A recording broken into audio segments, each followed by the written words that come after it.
It was a crisp autumn morning when the first signs of trouble rolled into Maple Creek. The small farming community, nestled in the heart of the Midwest, was known for its rolling fields of corn, the occasional moo of a cow, and the distant hum of tractors. Life here was simple, predictable, and peaceful until she arrived. Her name was Patricia Whitmore, a middle-aged woman with a penchant for designer sunglasses and a voice that could shatter glass. She had moved into the rental house at the end of Maple Creek Road just 2 weeks prior, and already, she had managed to ruffle more feathers than a fox in a henhouse. Patricia was the kind of person who believed the world revolved around her, and she had no qualms about letting everyone know it. Her first complaint came within hours of her arrival. The smell of manure, she declared, was unbearable and an assault on her senses. The roosters crowing at dawn? A violation of her right to peace and quiet. And the cows? Well, they looked at her funny. The townsfolk chuckled at her antics, but no one took her seriously, until the day she decided to take her bright red Vespa for a spin. It was a Saturday morning, and the sun had just begun to rise over the horizon. I was sipping my coffee on the porch, enjoying the quiet stillness of the farm, when I heard it, a high-pitched shriek that could only mean one thing. Patricia was up to something. I stepped outside just in time to see her fishtailing through my cornfield, her Vespa sputtering and spinning wildly as it sank deeper into the mud. Her flowery dress was splattered with dirt, and her once pristine white sneakers were now a muddy brown. She was waving her arms frantically, screaming for help as if the world were ending. "Help! Help! My scooter is stuck." "This is your fault," she screeched, her voice piercing the morning air. I couldn't help but laugh. It wasn't every day you saw someone attempting off-road motocross on an Italian city scooter through rows of carefully grown corn. But then again, this was Patricia, the most entitled neighbor to ever curse our quiet farming community. I took my sweet time strolling up to where she was stranded, leaning against the wooden fence and watching as her frustration boiled over. She was trying to rock the Vespa back and forth, but all that accomplished was splattering more mud up her legs. "You're trespassing," I finally said, sipping my coffee. She gasped, whipping her head toward me. "Trespassing? No, I'm shortcutting. Google Maps shows a road here, so I have every right to use it." I arched an eyebrow. "That's not a road. That's my cornfield."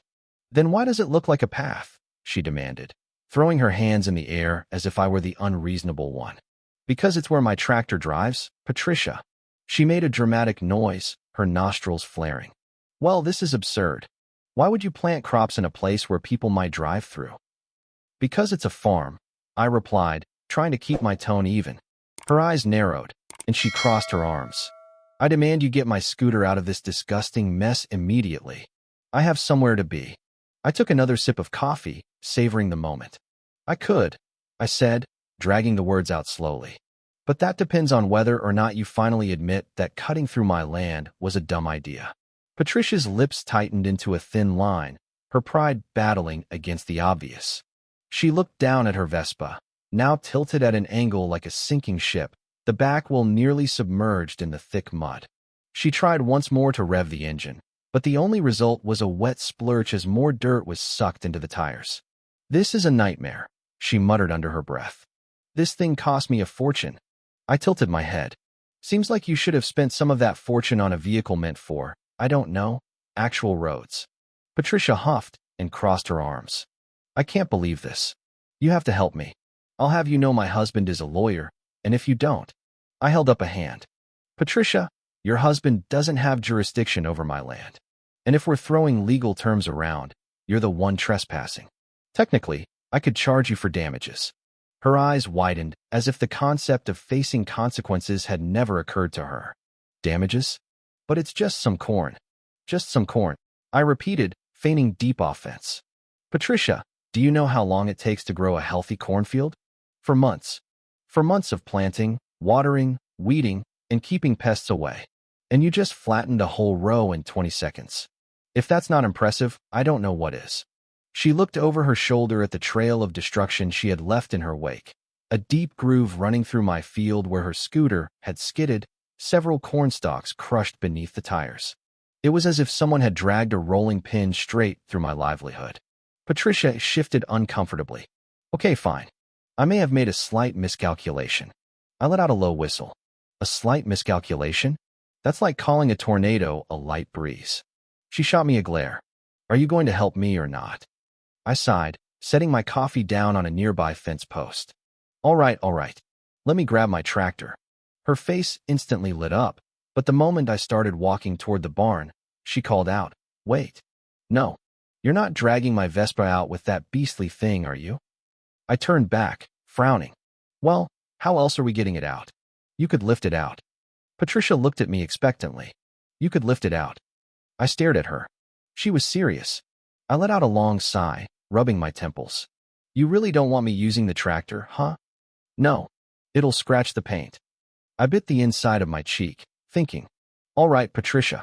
No tractor. But I do have an alternative. She brightened, clearly relieved.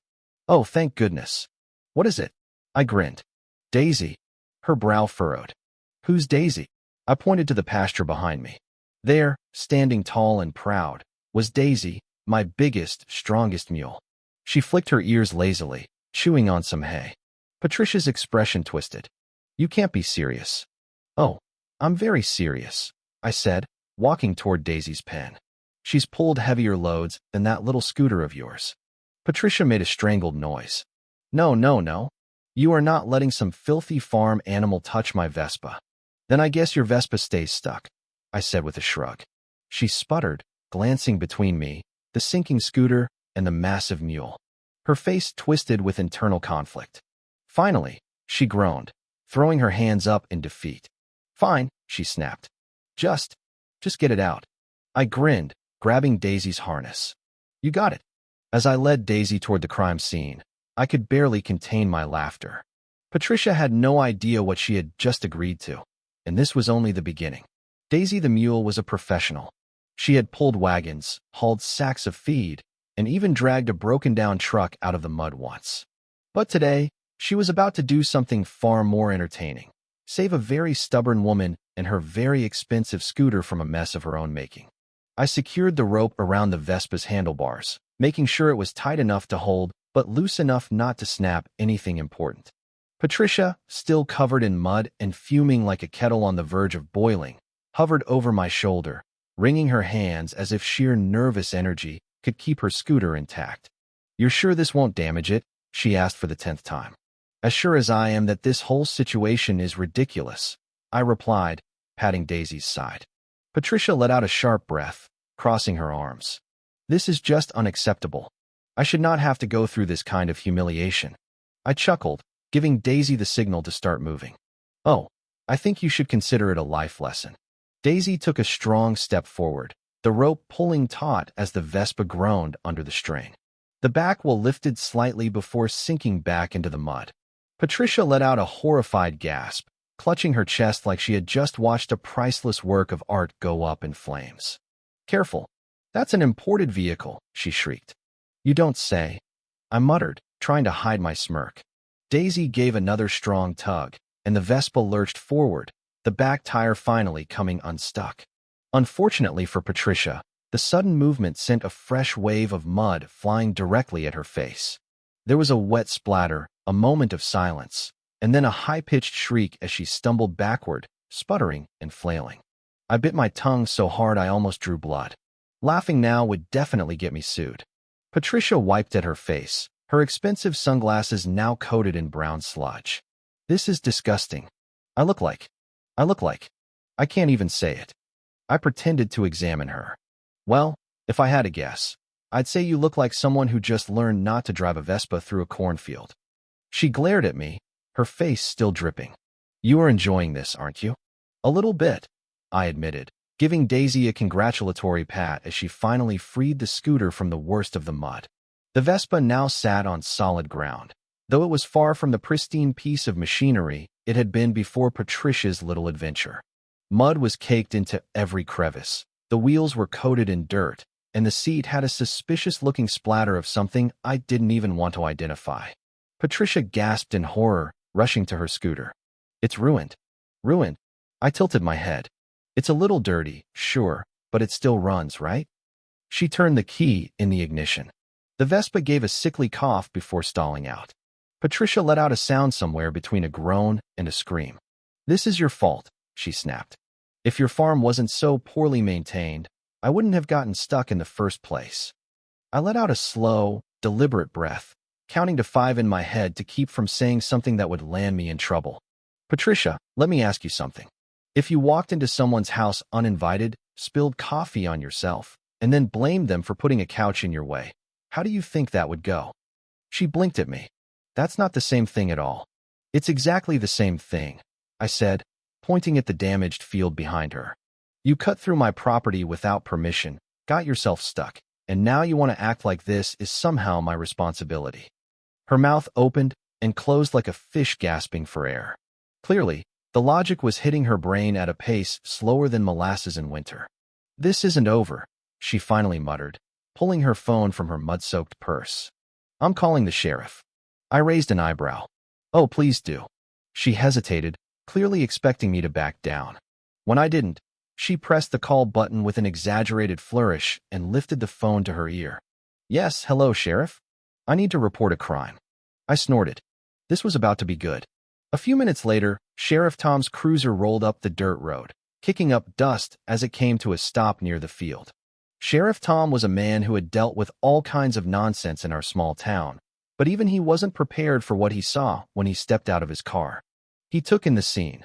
The muddy Vespa, Patricia covered in filth, Daisy standing proudly beside me like she had just won a blue ribbon at the county fair. He let out a long, weary sigh, as if already regretting getting out of bed that morning. All right, he said, pinching the bridge of his nose. What happened? Patricia launched into a dramatic retelling, complete with exaggerated hand gestures and a voice that cracked on cue whenever she described the horrors of being stranded in a wasteland of dirt and vegetables. I waited patiently for her to finish, then gestured toward the deep tire tracks in my field. She cut through my land without permission, I said simply. Sheriff Tom glanced at the evidence, then back at Patricia. Ma'am, is this true? She huffed. I was following GPS. It said there was a road here. Sheriff Tom gave her a long, unimpressed look. Ma'am, you're standing in a cornfield. Patricia flailed her arms. I demand that he pays for the damage to my scooter. Sheriff Tom sighed. Actually, ma'am, you're the one who trespassed and damaged his crop. If anything, you owe him money. Patricia's face turned several shades of red. That is outrageous. You mean to tell me that after everything I've been through, I'm the one in trouble? That's exactly what I'm telling you, Sheriff Tom said, already pulling out his notepad. Patricia sputtered. I will not stand for this. Then sit, I offered helpfully. She turned on me so fast I thought her head might spin right off her shoulders. You think this is funny? Very, I admitted. Sheriff Tom let out another sigh. Look, I'm not going to arrest anyone today, but I am going to suggest you apologize, pay for the damages, and maybe, just maybe, reconsider using a Vespa as an all-terrain vehicle. Patricia's jaw clenched so tightly I thought her teeth might shatter. But with the sheriff watching, she had no choice but to grit out a forced, barely audible sorry. I leaned in. What was that? I didn't quite hear. Her eye twitched. I said sorry. Apology accepted, I said cheerfully. Now, about that payment for my corn. Patricia groaned, throwing her head back like a teenager being asked to do chores. But she had no way out, and as Sheriff Tom wrote down her information, I smiled to myself. This had turned out to be a very good day. Patricia sulked as she scribbled out a check, her hand moving like she was signing away her soul rather than just paying for a few crushed corn stalks. I leaned casually against the fence, watching the struggle play out on her face. Every now and then, she would glance at her mud-covered Vespa, let out a little whimper, and then scowl at me as if this entire situation had been my grand scheme all along. Sheriff Tom stood nearby, arms crossed, doing his best to keep a neutral expression, though I could see the corners of his mouth twitching. Even he was having a hard time holding back his amusement. Patricia ripped the check from the book with the aggression of someone trying to tear reality itself apart.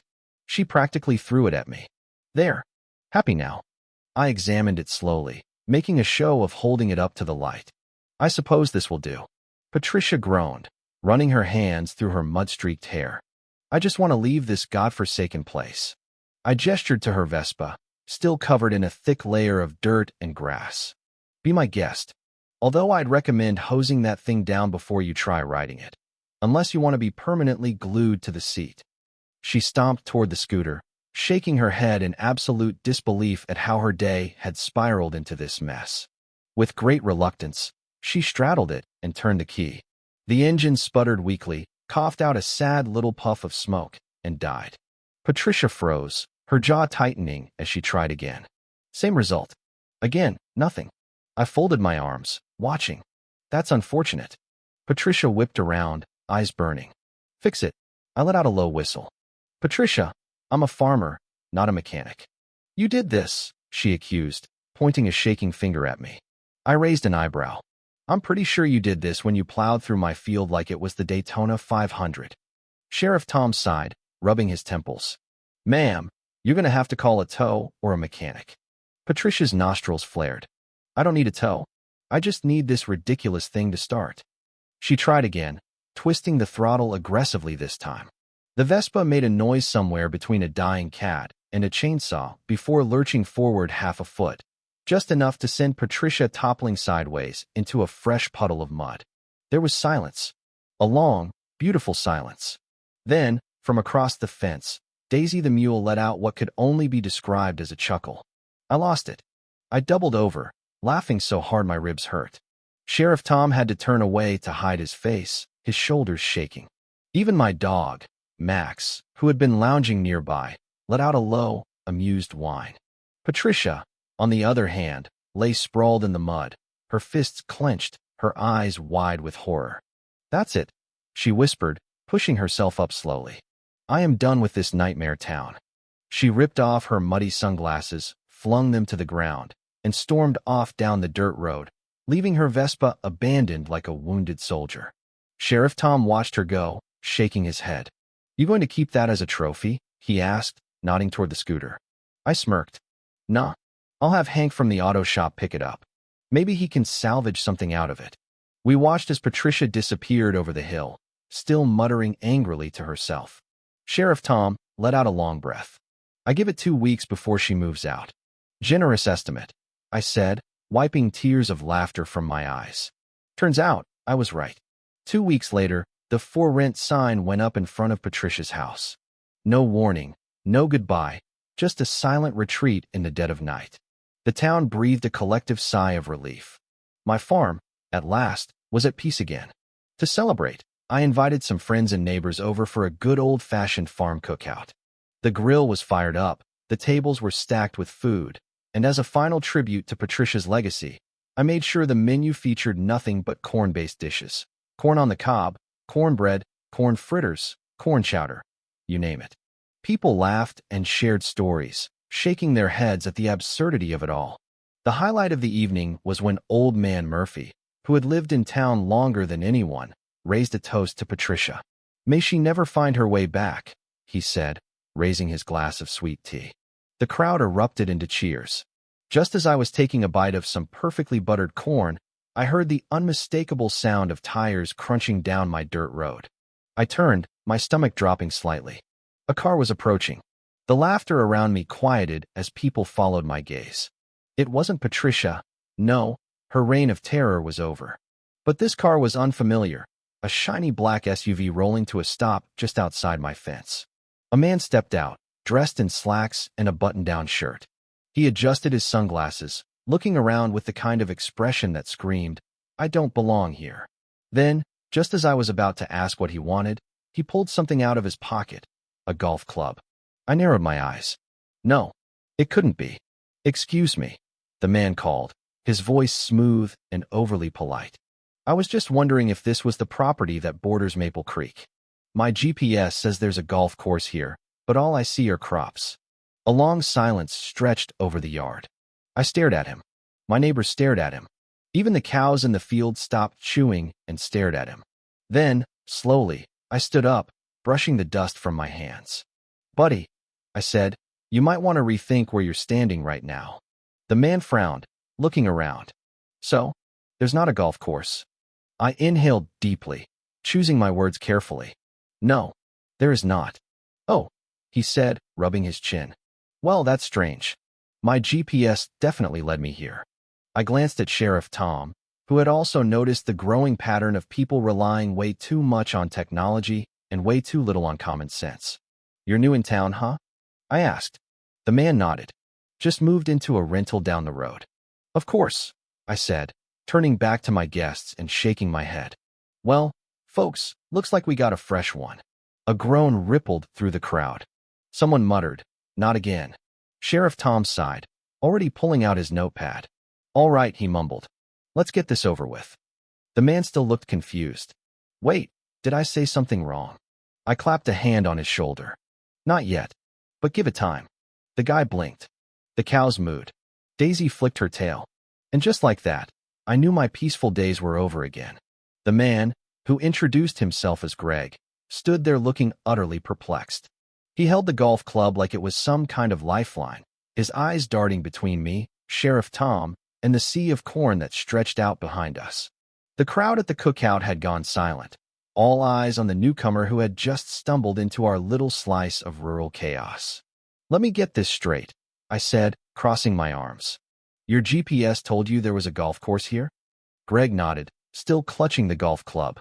"Yeah, I was just trying to get in a quick 9 holes before dinner. I mean, I just moved here, and I thought I'd check out the local amenities.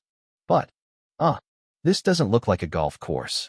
Sheriff Tom let out a long sigh, pinching the bridge of his nose like he was trying to stave off a headache.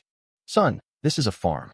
There hasn't been a golf course within 50 miles of Maple Creek since, well, ever." Greg's face fell. But the GPS. "GPS isn't always right," I interrupted, trying to keep my tone patient. "Especially out here.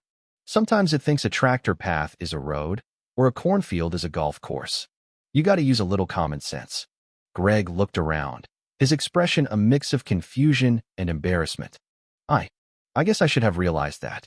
I mean, I did think it was weird that the course was surrounded by corn." The crowd erupted into laughter, and even Sheriff Tom cracked a smile. Greg, realizing the absurdity of the situation, started to chuckle too. Okay, I get it. I'm the city slicker who doesn't know a golf course from a cornfield. But hey, at least I brought my own club, right?" That got another round of laughs, and I decided to cut the guy some slack. "Well, Greg, since you're here, why don't you join us for the cookout? We've got plenty of food, and I promise there won't be any golfing involved." Greg hesitated for a moment, then shrugged. "Sure, why not? I mean, I'm already here, and I could use a good laugh after this." As Greg joined the party, the mood lightened, and the laughter continued. Old Man Murphy clapped him on the back and handed him a plate of cornbread. "Welcome to Maple Creek, son. You're gonna fit right in." Over the next few weeks, Greg became a regular fixture in Maple Creek. Despite his rocky start, he quickly endeared himself to the townsfolk with his self-deprecating humor and willingness to pitch in wherever he was needed. He even started helping out on my farm, learning the ropes of rural life with a mix of enthusiasm and clumsiness that was both endearing and hilarious. One afternoon, as we were repairing a section of fence that had been knocked down by a particularly stubborn cow, Greg turned to me and said, "You know, I think I'm starting to get the hang of this farming thing. I mean, it's not golf, but it's got its own kind of charm." I chuckled, handing him a hammer. "Yeah, well, don't get too comfortable. Farming has a way of humbling you real quick." Greg grinned. "Oh, I've already been humbled plenty. But hey, at least I haven't driven a Vespa through your cornfield. Yet." We both laughed, and for a moment, it felt like Maple Creek had finally found its rhythm again. But as I would soon learn, peace in this town was always fleeting. It was a quiet evening when the storm hit. The sky turned an ominous shade of gray, and the wind picked up, howling through the trees like a pack of wolves. I was in the barn, securing the doors and windows, when I heard a frantic knocking. I opened the door to find Greg standing there, drenched and out of breath. "We've got a problem," he shouted over the wind. "The creek's rising fast, and it's gonna flood the lower fields." I cursed under my breath and grabbed my raincoat. "All right, let's go. We need to get the animals to higher ground and sandbag the barn." We worked through the night, battling the elements to protect the farm. The rain came down in sheets, and the creek swelled, threatening to overflow its banks. But with Greg's help, we managed to keep the worst of the damage at bay. As the storm finally began to subside, we stood in the barn, soaked to the bone but victorious. Greg looked at me, a grin spreading across his face. "You know, I think I might be getting the hang of this farming thing after all." I clapped him on the back. "Yeah, you just survived your first real storm. Welcome to the club." The storm marked a turning point for Greg. He had proven himself to the town, and in doing so, he had found a place where he truly belonged.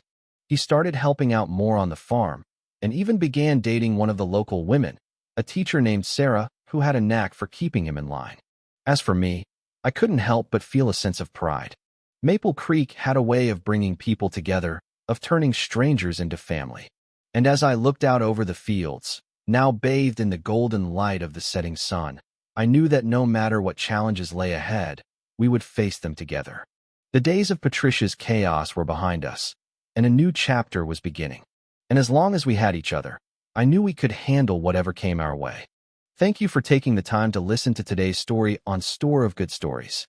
If this story touched your heart or made you think, don't forget to hit like and share the video to spread this positive message to more people. And if this is your first time here, make sure to subscribe and turn on the notification bell so you won't miss any of the meaningful stories we share every week. Your support is the biggest motivation for Store of Good Stories to keep bringing heartfelt and valuable stories to you. See you in the next video.